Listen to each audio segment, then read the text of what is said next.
livro do profeta Isaías, capítulo 6, o versículo 1 até o 8. A visão de Isaías e o seu chamamento, ou o seu chamado, ou o seu comissionamento. Diz assim: no ano da morte do rei Uzias, eu vi o Senhor assentado sobre um alto e sublime trono, e as abas das suas vestes enchiam o templo. Serafins estavam por cima dele, cada um tinha 6 asas, com 2 cobria o rosto, com 2 cobria os seus pés, e com 2 voavam. E clamavam uns para os outros, dizendo: Santo, Santo, Santo é o Senhor dos exércitos. Toda a terra está cheia da sua glória. As bases do limiar se moveram à voz do que clamava, e a casa se encheu de fumaça. Então disse eu: ai de mim, estou perdido, porque sou um homem de lábios impuros. Habito no meio de um povo de impuros lábios, e os meus olhos viram o Rei, o Senhor dos exércitos. Então um dos serafins voou para mim, trazendo na mão uma brasa viva, que tirara do altar com uma tenaz. Com a brasa tocou a minha boca e disse: eis que ela tocou os teus lábios, a tua iniquidade foi tirada, e perdoado o teu pecado. Depois disso ouvi a voz do Senhor que dizia: a quem enviarei? E quem há de ir por nós? Disse eu: eis-me aqui, envia-me a mim. Aleluia, glória a Deus. Apocalipse capítulo 4, versículo 1, vou ler para você, diz assim: depois destas coisas, olhei, e eis que estava uma porta aberta no céu, e a primeira voz, que como de trombeta ouvira falar comigo, disse: sobe aqui, e mostrar-te-ei as coisas que depois destas devem acontecer. Nós sabemos que, à medida que se aproxima o grande e terrível dia do Senhor, à medida que se aproxima o fim de todas as coisas, o joio e o trigo, eles vão crescendo simultaneamente, de modo que nós estamos vendo e a cada dia mais atestando a pecaminosidade do mundo, as artimanhas de Satanás e o quanto o mundo, assim como disse o profeta Isaías, está cambaleando de um lado para o outro como um ébrio, como um bêbado, para a sua própria destruição. Mas certo é que se o mundo avança em sujeira, avança também o fino trigo do Senhor, o nosso Deus, que é a sua igreja. E nós podemos dizer que à medida que o mundo vai se afundando nos seus delitos e pecados, a igreja de Cristo Jesus está vivendo os seus melhores dias nessa terra. Amém, queridos? Por quê? Porque nós temos visto o agir constante, o agir vitorioso do Espírito Santo de Deus, que está convencendo homens da justiça, do pecado, do juízo, que tem levado homens e mulheres a buscar, com fome e sede, a palavra de Deus, a buscar com perseverança o caminho da santidade e o caminho para o coração do Pai, para fazerem do secreto a sua habitação, para fazerem da sua mente um jardim para poderosos encontros com o Senhor, o nosso Deus. Ou seja, Deus está levantando uma companhia profética. O que é uma companhia profética? Nós podemos dizer que são discípulos do Senhor, aos quais Ele leva e Ele transforma em suas testemunhas. Mas não para por aí o nível da intimidade que Deus quer nos conduzir, porque estes discípulos são transformados em testemunhas, essas testemunhas são levadas a se tornarem amigos de Deus. E queridos, eu quero que você entenda uma coisa, que profetas, eles entram no conselho de Deus, amigos de Jesus, amigos de Deus, eles são autorizados a entrar ali na mesa do Pai, para então ouvir os segredos e os mistérios que saem do coração do nosso Deus. Certo é que você precisa entender uma coisa: Deus não precisa ser aconselhado por outras pessoas. Quando nós falamos o conselho de Deus, e que Deus, assim como o profeta Jeremias escreveu, está reunido em conselho, você precisa entender que Deus, ele não precisa ser orientado por outros, que Deus não precisa ser orientado, e que Deus também não precisa refletir consigo mesmo. Sabe, assim como nós fazemos, que nós paramos e ponderamos, Deus, ele não precisa deste momento de ponderação, onde ele senta e ele vai ponderar: será que eu faço, será que eu não faço? Porque Deus, nele, no ser de Deus, não existe dúvida, variação, sombra de variação. Deus sabe o que precisa ser feito. Deus já decidiu no seu interior, na eternidade, fazer consumar todas as coisas. A obra de Cristo Jesus é uma obra completa, consumada, uma obra que foi pensada no ser de Deus, não por intermédio de ponderações ou de conselhos, no sentido de que Deus precisa procurar uma orientação de alguém, num dado momento. Chegar ali e dizer, puxa, me orienta, será que eu faço ou não faço? Será que eu abençoo ou não abençoo? Será que eu vou levar meu povo por esse ou por aquele caminho? Não, queridos, Deus, Ele é onipotente. Ele tem uma decisão firme a respeito da tua vida. Ele não fica titubeando, Ele não fica se balançando, Ele não fica refletindo assim, pensando igual nós seres humanos, às vezes passamos muito tempo em pensamentos sobre o que fazer, qual caminho tomar. Deus, Ele está assentado sobre um alto, sublime trono, um trono firmado, um trono estabelecido, um trono que Ele está firmado de eternidade a eternidade. Deus, Ele é onisciente, os seus caminhos são inescrutáveis, queridos, é impossível investigar estes caminhos, mas, sendo esse Deus tão poderoso, sendo esse Deus que tem uma decisão firmada a respeito da tua vida, a respeito da igreja de Cristo Jesus nessa terra, sendo este Deus tão poderoso, Ele é onipresente, onisciente, Ele, na sua graça maravilhosa, tem chamado pessoas para serem os seus amigos. Você já parou para pensar nesta graça que foi oferecida para nós? Um Deus tão grande, um Deus tão maravilhoso, tão poderoso, supremo, o Deus que estabeleceu os limites dos mares, deu nome, às estrelas e pintou as cores dos animais com esta beleza que nós vemos nos nossos olhos, que encanta os nossos olhos. Este mesmo Deus tão poderoso que sustenta a criação, que sustenta a terra no seu eixo, é esse mesmo Deus que tem nos chamado homens e mulheres, para saírem do lugar de simples discípulos e assentarem na mesa como filhos, como amigos chegados de Deus. Aleluia! E Ele chama essas pessoas, esses amigos para a sua mesa, para informá-los dos seus desígnios, dos seus mistérios. Nesse sentido que Jeremias está escrevendo, que profetas, que amigos de Deus estão nesse tempo, neste último tempo, sendo chamados para o conselho de Deus. Deus se reuniu em conselho, Deus se reuniu e se assentou para julgar a terra. Deus se assentou no seu trono eterno para cumprir os seus desígnios que também são eternos e firmados. E Ele deseja participar, e Ele deseja informar, Ele deseja contar esses segredos para os seus amigos, para que esses se tornem ajudadores, participantes dessa obra chamada obra de redenção na terra. Você está entendendo isso, Filadélfia? E ao longo da história, Deus chamou muitos homens. Paulo, ali no caminho para Damasco, Elias, que era um homem com os seus sentimentos fragilizados, sujeito a muitas das paixões que acometem a nós, mas que permaneceu, prevaleceu, sustentado pela graça do Senhor, o nosso Deus. Jacó, que lutou, que persistiu e que deixou um nome, um legado, que é lembrado até os dias de hoje. Muitos homens e mulheres, a semelhança de várias mulheres piedosas da Bíblia, santas do Senhor Jesus, que deixaram um legado espiritual.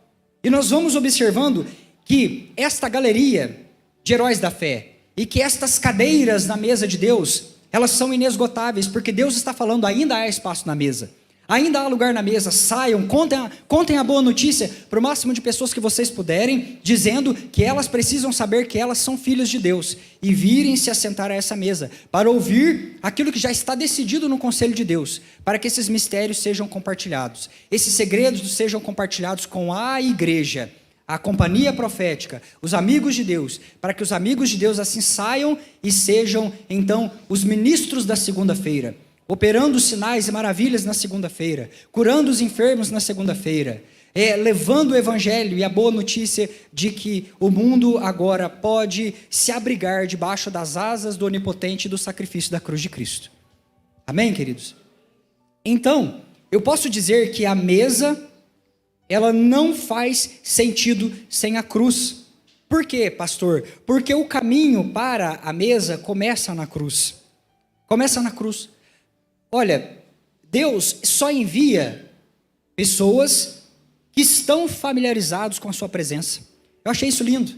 Enquanto eu estava escrevendo esta ministração, e familiaridade, queridos, não se desenvolve lendo sobre, ouvindo sobre, ou com uma pesquisa sobre. O que eu quero dizer a você é que Deus está chamando pessoas para a sua mesa para ter intimidade, para se familiarizar com a sua presença, de modo que quando Ele se apresenta no templo, nós não venhamos mais a assustar, cair pasmos, cair de um lado ou de outro, assim, aterrorizados com essa presença. Mas que quando a presença do Senhor Jesus chegue, seja um momento suave, seja um momento de um encontro poderoso, porque nós já estamos acostumados com essa presença.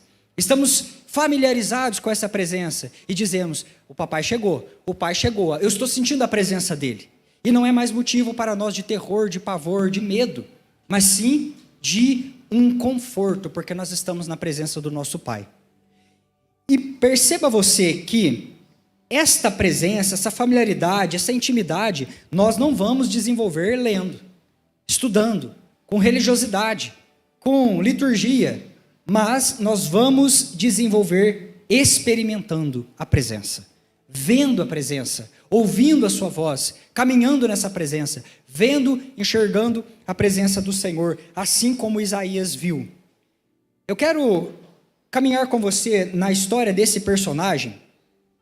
Ele é situado, a história de Isaías, no reinado de Uzias. Uzias, um dos reis que tiveram um reinado mais próspero ali naquela nação, a nação do povo de Deus, mais de 50 anos de muita prosperidade. Entenda o contexto, Filadélfia. Uzias estava reinando, um rei muito sábio, um rei muito próspero. A nação estava desfrutando de um tempo de sossego.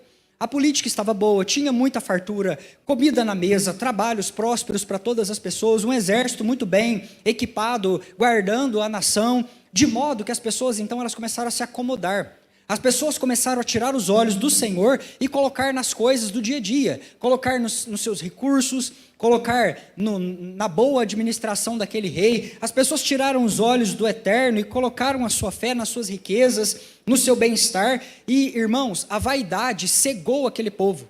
A vaidade cegou aquele povo a tal ponto que eles eram ricos, mas ao mesmo tempo miseráveis. Estavam distantes de Deus, o Senhor. Tudo muito organizado, tudo muito lindo. O templo, os cultos no templo, assim, impecáveis. Os sacerdotes servindo, tudo assim muito bem alinhado, mas pessoas vazias de Deus, pessoas distantes do Senhor, pessoas que estavam emaranhadas nos seus trabalhos, nas suas pelejas, nas ocupações do dia a dia. E é nesse momento agora aqui, que o profeta Isaías está, que ele sabe, ouve, escuta a notícia de que o rei Uzias falecera. O rei Uzias faleceu. E nós somos informados disso aqui nas Escrituras. No ano em que morreu o rei Uzias, eu vi o Senhor assentado sobre um trono. Uzias, ele era meio parente de Isaías. E Isaías estava aqui agora profetizando. Estava profetizando naquela liturgia metódica. Estava profetizando naquela monotonia do templo. Salmo de número 146 diz: o Senhor reinará eternamente. O nosso Deus vive eternamente. O nosso rei não morre, não perece. E aqui, o rei de Israel, ele morre, mas o Deus de Israel vive eternamente. O Senhor estava zelando pelo seu povo. O Senhor estava no seu trono, mantendo e sustentando todos os seus decretos pelo poder da sua palavra empenhada. Aleluias. E agora, Isaías, ele sai e vai até o templo. Imagina você, o templo naquele silêncio, aquela quietude, tudo muito bem alinhadinho, organizadinho, tudo assim, a presença de Deus nas caixinhas do ser humano, sabe? Tudo assim, mata o cordeiro, leva o cordeiro, pega o sangue do cordeiro, joga ali dentro do altar, aí pega a outra parte, vai lá para dentro no incensário, e mantém as luzes acesas do castiçal, e uma vez por ano o sacerdote vai para dentro do Santo dos Santos, aquela formatação. O ser humano tentando colocar Deus dentro das suas caixinhas, do seu pensamento, das suas filosofias, da lei, da religião. Isaías vai para esse templo, para esse lugar adorar o Senhor. Chega lá, naquela liturgia fria, aquela religiosidade, e ele entra. E quando ele está ali, queridos, enquanto ele estava ali, ainda profetizando como um aspirante no raso, foi quando ele viu o Senhor. Ele viu o Eterno. Ele viu o domínio de Adonai, o nosso Senhor. Ele estava assentado no trono, num trono de governo. E eu anotei essas palavras aqui: um trono de governo que nos curva e um trono de graça que nos acolhe. Uma obra concluída, queridos. Uma obra completa. Uma coisa linda: Deus estava assentado sobre o trono. Ele não estava em pé. Ele não estava do lado do trono. Ele estava assentado sobre o trono. E isso me faz lembrar do sacerdote da antiga aliança, porque nós precisamos ter essa visão, essa figura na nossa mente para nós entendermos a palavra de Deus. Onde é que Isaías está? Isaías está no templo. Como que o templo funciona? Nós temos ali, logo na entrada, o altar do sacrifício, onde as pessoas levavam o sacrifício, matavam esses animais para buscar de Deus o perdão, para apagar os seus pecados, vamos dizer assim, de uma forma bem simples. Então o sacerdote estava ali, naqueles ofícios, aqueles irmãos estavam ali envolvidos naquele ofício, para depois entrar para dentro mais profundamente, onde tinha ali um castiçal com as suas lâmpadas, o incensário, subindo aquele perfume, e logo lá dentro o Santo dos Santos, onde estava a Arca da Aliança. Então todos os trabalhos estão prosseguindo conforme a liturgia e a religião. Mas nesse exato momento aqui, queridos, eu quero chamar a atenção para você que Isaías, ele vê a presença do Senhor, e ele vê o Senhor assentado no trono. Deus não estava de outra forma, ele estava assentado. Isso me faz lembrar do sacerdote. Lá no ministério da antiga aliança, um sacerdote, ele não se assentava enquanto os seus trabalhos não terminavam. Queridos, o sacerdote só se assentava após finalizar o seu serviço. E isso mostra para nós que existe um Cristo assentado no trono dos céus, porque ele fez na cruz do Calvário uma obra poderosa, uma obra completa, uma obra que não precisa de complemento. Ela está finalizada, queridos. Está consumado. Ele disse: eis que faço novas todas as coisas. E Hebreus diz de uma forma bem clara para nós: após ter feito tudo isso, após ter feito a propiciação, apagar os pecados, renovar todas as coisas, assentou-se à destra de Deus, na majestade, nas alturas, e está reinando em poder e grande glória. Queridos, o teu Deus está assentado sobre um trono. Isso significa que todas as coisas a nosso respeito, ditas e empenhadas por Deus, elas são completas, conclusivas. Não há espaço para dúvida, não há espaço para contradição. Se Deus falou, está falado. Se Ele prometeu, Ele vai cumprir. Se Ele empenhou a palavra dEle, queridos, já está feito. Eis que faço novas todas as coisas. O teu sacerdote se assentou, porque já fez todas as coisas pela tua vida. Amém, queridos? O melhor de Deus já veio, é Cristo Jesus, foi apresentado a nós. E nós o vimos cheio de graça e cheio de verdade. O poderoso, glorioso, maravilhoso. Aleluias. O caminho para a mesa começa na cruz. A cruz vazia está projetando, fazendo uma sombra, apontando para aquele que está assentado sobre a cabeceira da mesa. Esse que Isaías viu e contemplou. O trono rodeado dos seres ardentes, aqueles serafins que ardem em amor, zelo por Deus, pela sua glória, e inflamam, queimam o seu coração contra o pecado. Queridos, Isaías, os olhos dele estão abertos, e ele vê na cabeceira da mesa o trono do Altíssimo. Ele estava ali assentado, reinando com majestade, poder, grande glória, e ao seu redor estavam os serafins. Serafim em hebraico quer dizer os ardentes, aqueles que queimam, o coração que queima, que arde. E eles tinham 6 asas, aliás, os únicos anjos que têm asa mencionados na Bíblia são esses aqui, né? E eles tinham 6, com 2 cobriam o seu rosto, com mais 2 cobriam os seus pés, e com outras 2 eles voavam e se moviam de um lado para o outro. 2 asas cobrindo os pés em humildade. Porque os nossos pés, eles são a amostra, a representação daquilo que é menos honroso no nosso corpo. Então, esses anjos cobriam os seus pés em humildade, na presença de Deus. Com 2 cobriam seu rosto, queridos, embora Imaginemos nós que o rosto de um anjo, ele é superior em beleza a muitas outras criaturas de Deus, mas eles cobriam o seu rosto como que tomados diante da visão do trono. E queridos, perante esta visão, eles não podiam ficar parados. Eles se moviam de um lado para o outro, se mobilizando em adoração, clamando: Santo, Santo, Santo é o Senhor dos exércitos. Santo, Santo, Santo é o Senhor dos exércitos. Aleluias. Imagine você que diante da cena do trono, o impacto da cena do trono, eles clamam dia e noite: Santo, Santo, Santo. Os anciãos que passam na frente do trono com as suas coroas, impactados pela visão, eles rendem as suas coroas na frente do trono do Cordeiro. Então, na sala do trono se desenrola essa adoração contínua. E quem estava ocupando o trono, quem estava ocupando o domínio e o governo é o Senhor onipotente, o Senhor forte e poderoso, o Senhor poderoso nas batalhas. E eu quero que você entenda 3 coisas nessa noite. Quando Jesus se apresenta para nós, 3 coisas elas ficam evidentes diante de nós. E a primeira delas, eu quero falar com você, é a infinita perfeição do nosso Pai.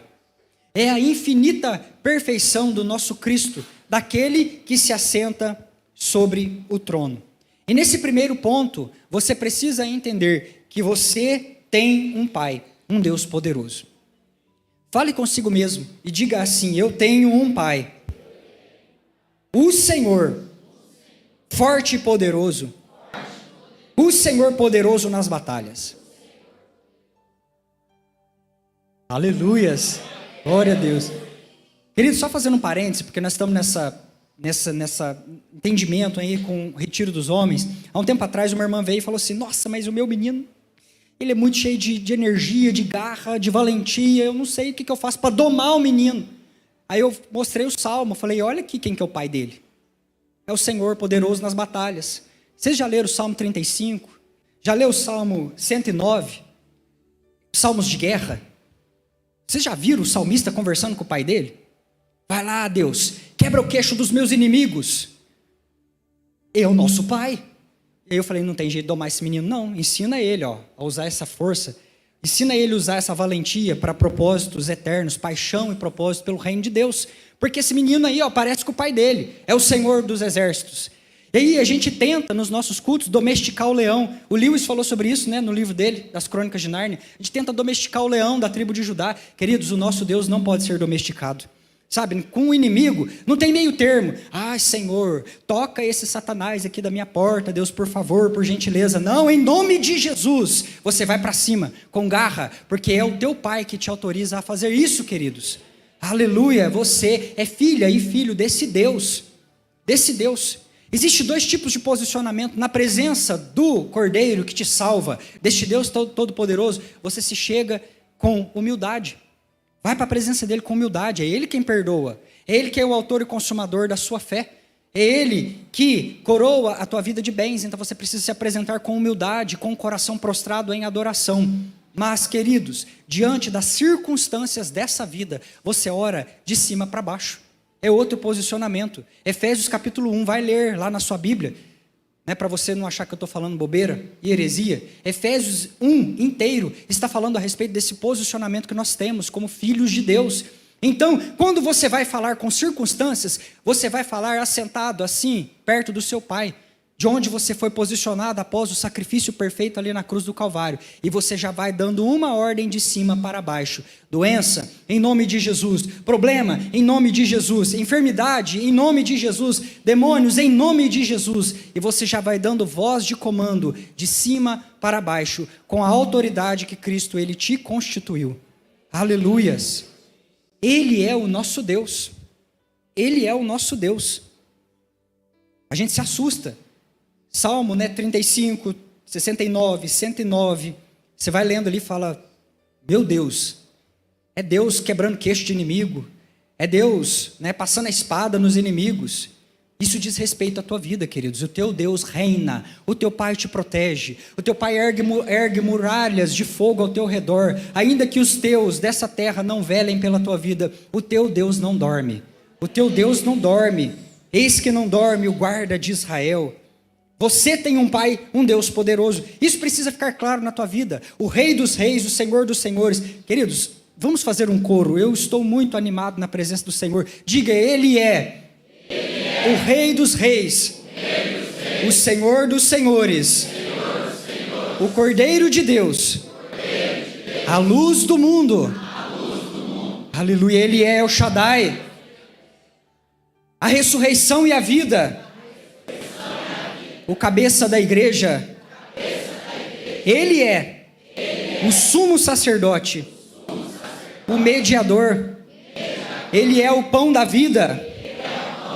Ele é o Messias. Ele é o leão da tribo de Judá. Ele é o caminho, a verdade, a vida. Ele é o meu Pai. Aleluia. Aplauda o Senhor Jesus nessa noite.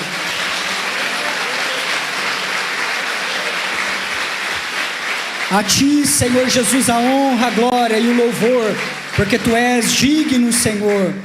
A segunda coisa, você tem um Pai infinito em perfeição, isso fica evidente. O que nós estamos tratando no dia de hoje? Cristo revelado para mim, Cristo revelado em mim e Cristo revelado através de mim. Esses 3 pontos.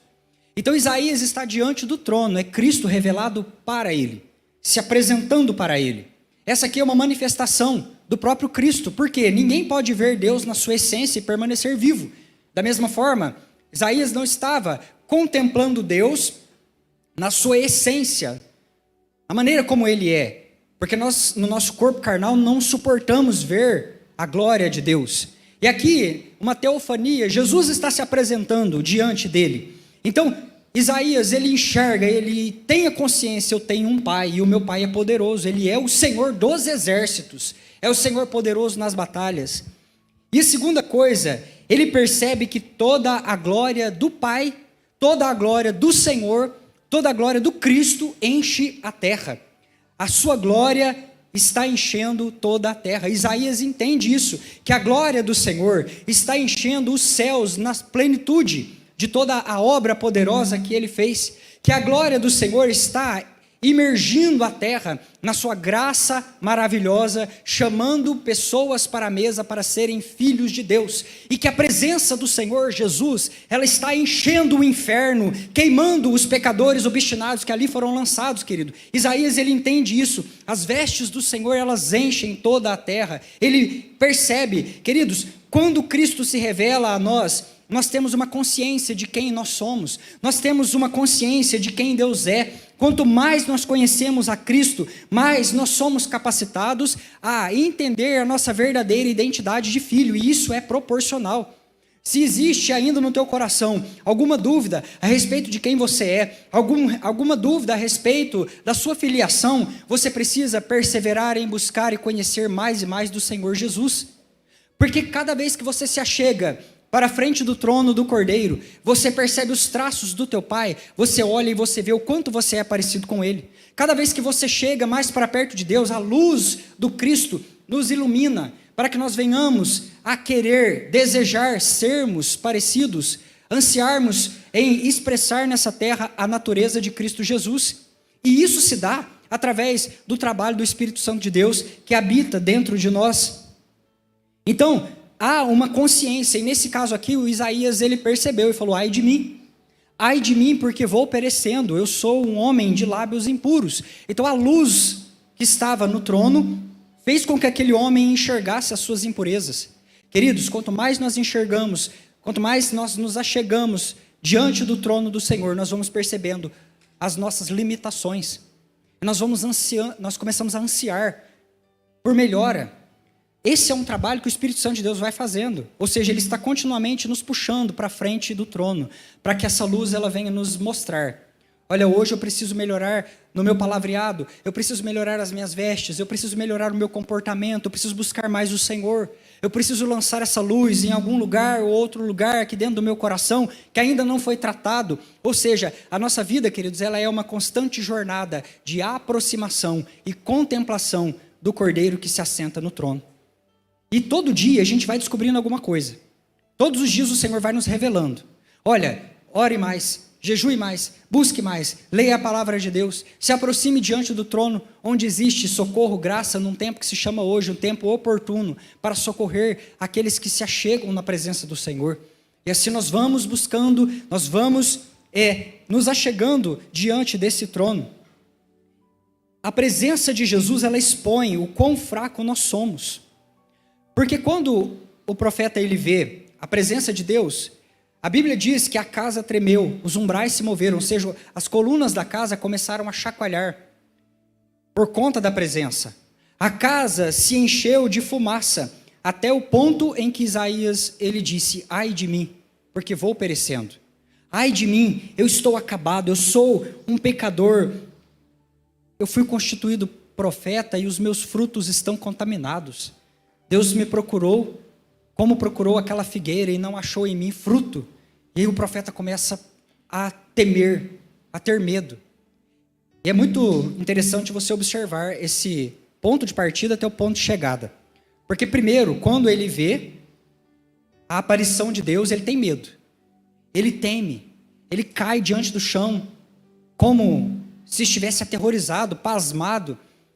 E ele diz: ai de mim, eu vou perecendo porque eu vi o Senhor. Mas após percorrer o caminho para a presença de Deus e ser transformado, e contemplar a revelação do Cristo, lá no final, ele é capacitado pelo Espírito Santo para dizer: eis-me aqui, envia-me a mim. Eis-me aqui, eu já estou familiarizado com essa presença, Senhor. Eu vi tua glória, Senhor, e essa glória me impactou. O meu lugar é o lugar da presença. E aí no final de tudo, Isaías não está com medo mais, pelo contrário, ele quer fazer dos pés do Senhor o lugar da sua habitação. Familiaridade com a presença. Ele entra e sai, não tem medo, não cai, não fica pasmado ali diante do Senhor. Sou um homem de lábios impuros, me tornei desagradável a Deus. Estou no meio de pessoas de impuros lábios, estou no meio dessa raça humana, entre os quais eu habito e estão também contaminados. Preste atenção, queridos, a revelação da cruz de Cristo, ela trata com o pecador que nós somos. Revela a majestade divina, o seu poder e graça, e o sangue de Jesus trata com o que nós fazemos, nos mostrando o quão miserável nós somos. O templo aqui é uma figura, uma imitação do tabernáculo celeste, onde cada um dos elementos, eles apontam para Cristo. Então, se o primeiro ponto é que você tem um pai, e o seu pai está assentado, porque é sublime em poder, e ele já empenhou sua palavra, e essas palavras irão se cumprir.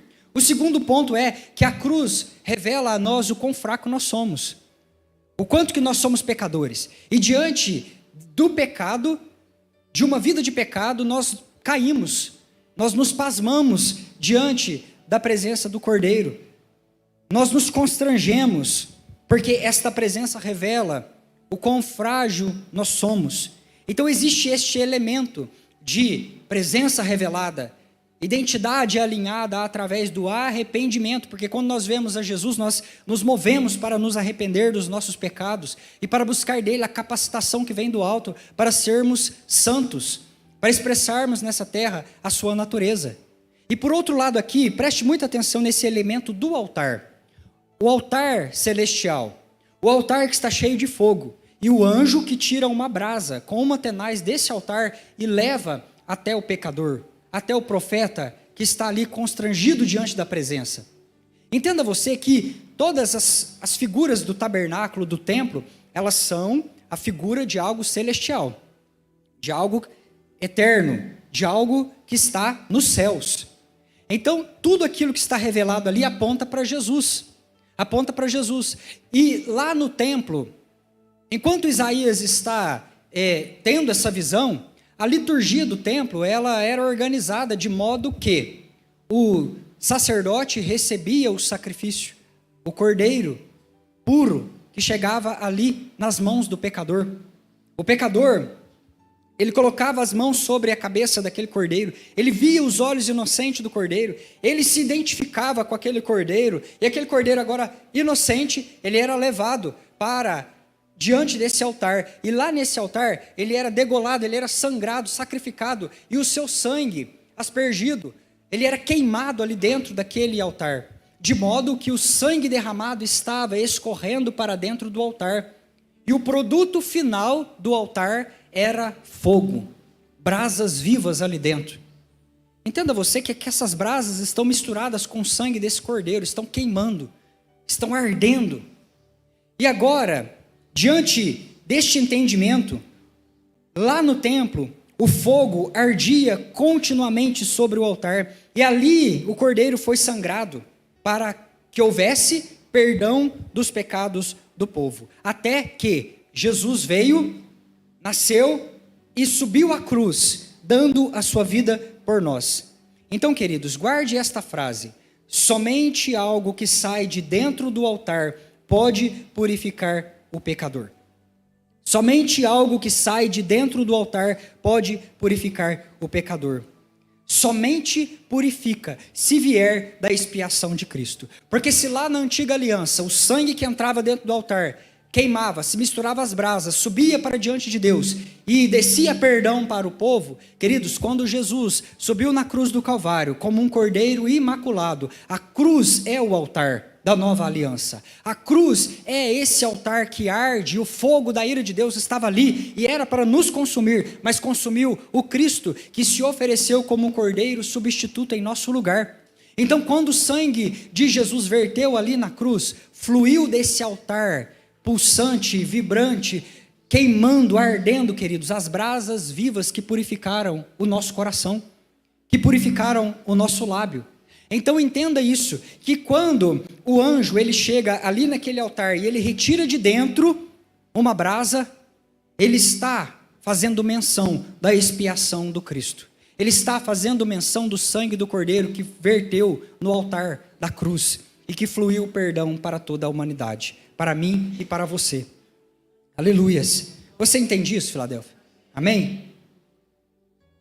Somente purifica a nossa vida se vier da expiação de Cristo.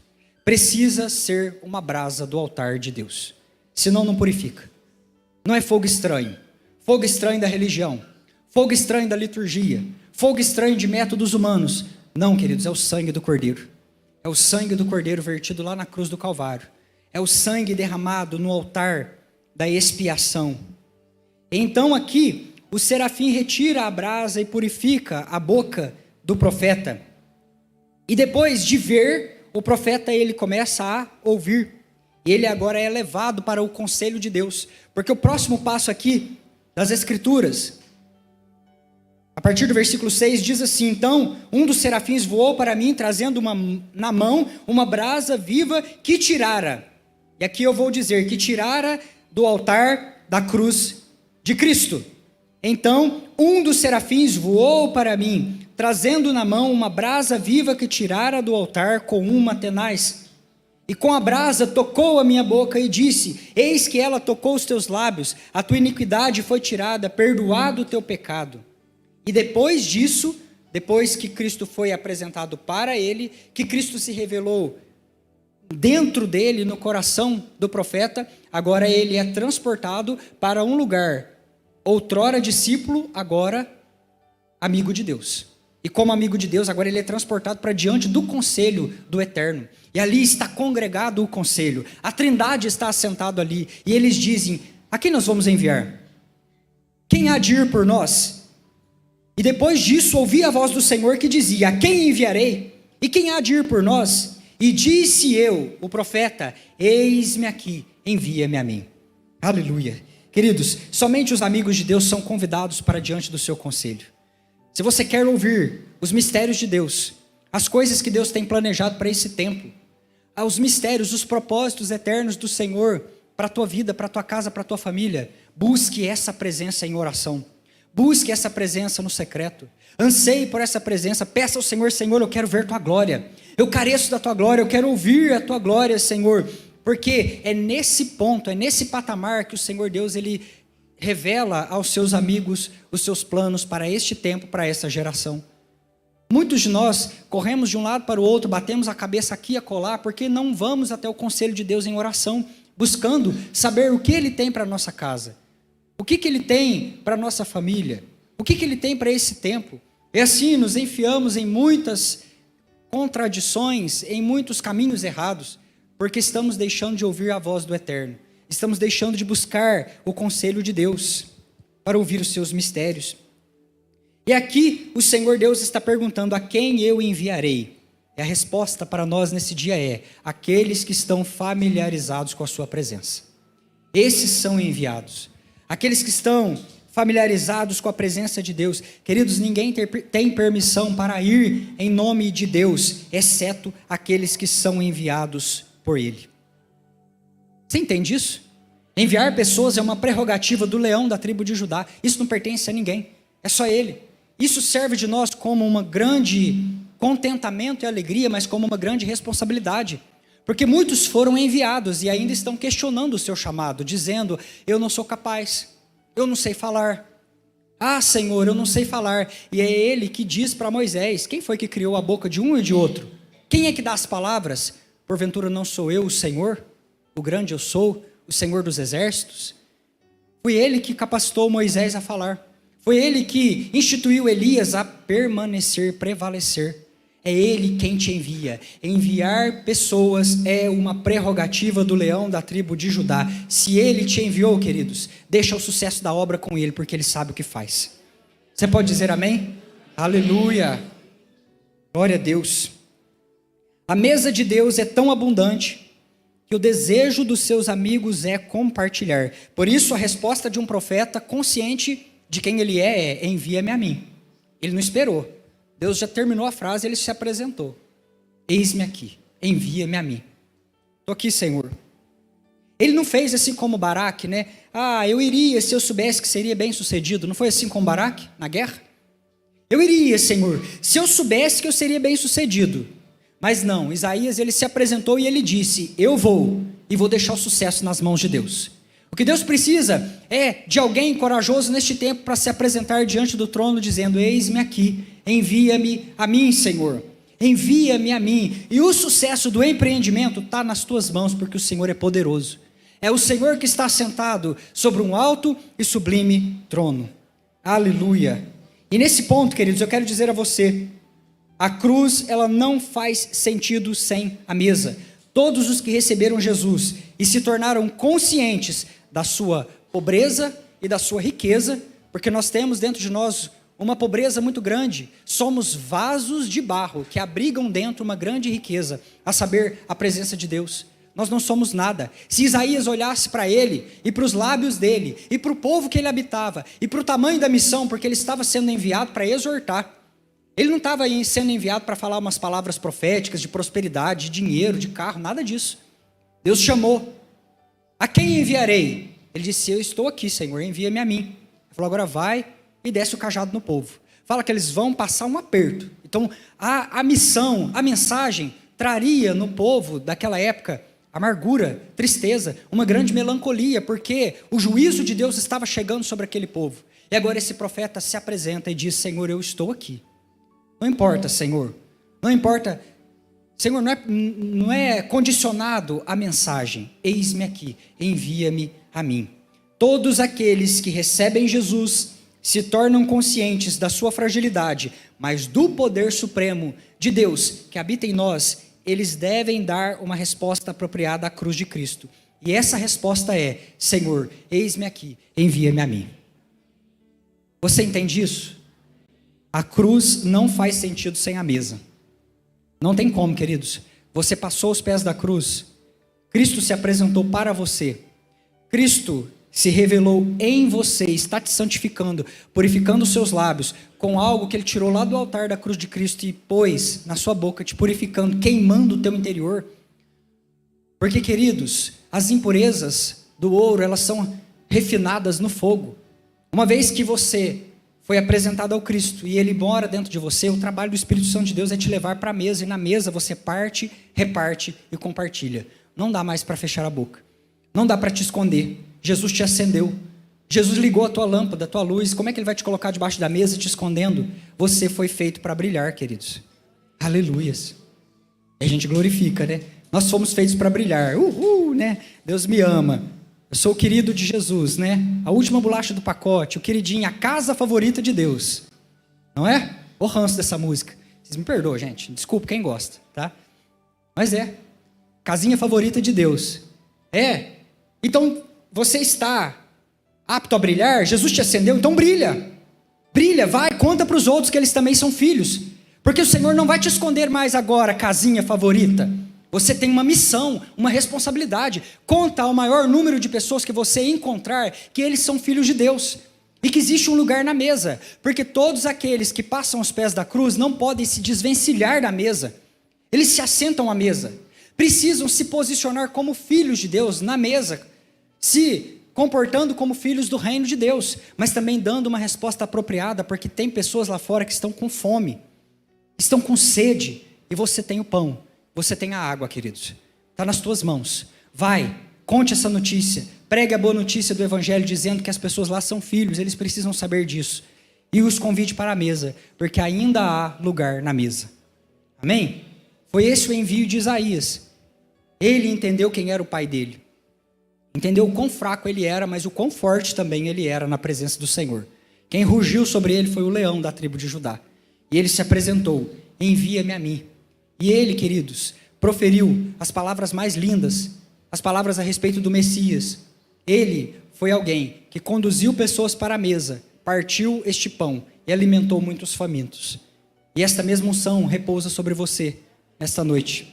Esta mesma unção repousa sobre você, queridos. Não tem como nós separarmos a mesa da cruz.